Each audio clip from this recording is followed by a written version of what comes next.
आम्ही आज औरंगपूर कुकडा उर्फ दगडगाव येथील शेतकरी मागच्या सप्टेंबर महिन्यामध्ये ढगफुटी सदृश्य जे पावसाने आमचं नुकसान झाले, जमिनी खरडून गेल्या, शिंदपानाचं पाणी शेतात शिरलं, जमीन वाहून गेल्या, याची कुठलीही प्रशासनाने आजपर्यंत दखल घेतली नाही किंवा पंचनाम्यासाठी कुठलाही प्रतिसाद त्यांनी दिलेला नाही। त्याच्यामुळे आम्ही आज औरंगपूर कुकडा येथील गट नंबर 17 बाधित क्षेत्र मुद्दामून आम्ही बाधित क्षेत्राच्या ठिकाणी आजपासून आम्ही धरणे आंदोलन चालू करतो। या धरणे आंदोलनामध्ये आम्हाला इथून आपण जो बघत असाल या साईड पासून पूर्ण इकडे 500-1000 मीटर आणि इकडे तर शिंदफणाचं इकडे पूर्ण असं नुकसान ह्या शिंदफणाच्या पाण्याने झालेलं आहे। 1 किलोमीटर आहे तिथून जवळपास 1 किलोमीटर इकडे पण नदीपासून या क्षेत्रामध्ये पूर्ण नुकसान झालेलं आहे। प्रशासनाच्या व्यक्तीने इथं कुठलेही तुटपुंज फक्त कोरडावची मदत देऊ असं म्हणतात आणि निघून जातात, तीही कुठल्या प्रकारचं त्यांच्या आणखीन आम्हाला काही मिळालेली नाही। त्यासाठी आम्ही आजपासून 3 ऑक्टोबर 2025 आजपासून आत्तापासून आम्ही धरणे आंदोलनाला बेमुदत धरणे आंदोलनाला बसत आहोत। त्याच्याबद्दल या प्रशासनाने नोंद घ्यावी।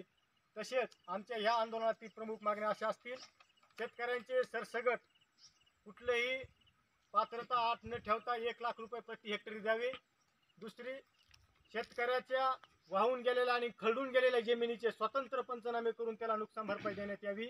आमची तिसरी मागणी अशी राहील, ज्यांचे फळबाग असतील, फळपिकं असतील, याचे नुकसान झाले असेल त्यांना हेक्टरी 2 लाख रुपये द्यावे। शेतकऱ्याची कर्जमुक्ती, पीक कर्ज, शेती तारण कर्ज विना अट कुठलीही अट न ठेवता सरसगट कर्जमुक्त शेतकऱ्यांना करावे।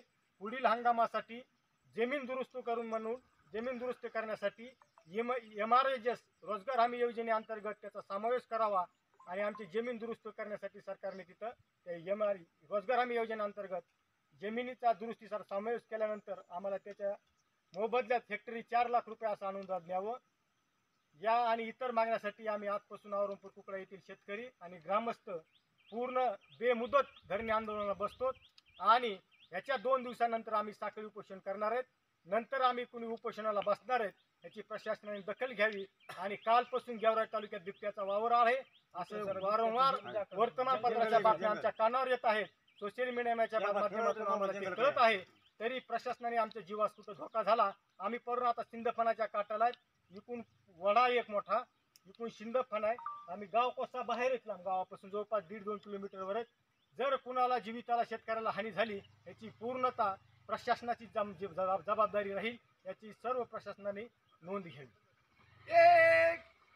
शेतकरी संघटनेचा विजय असो, शेतकरी एकजुटीचा विजय असो, शेतकऱ्याची सरसगट कर्जमुक्ती झालीच पाहिजे।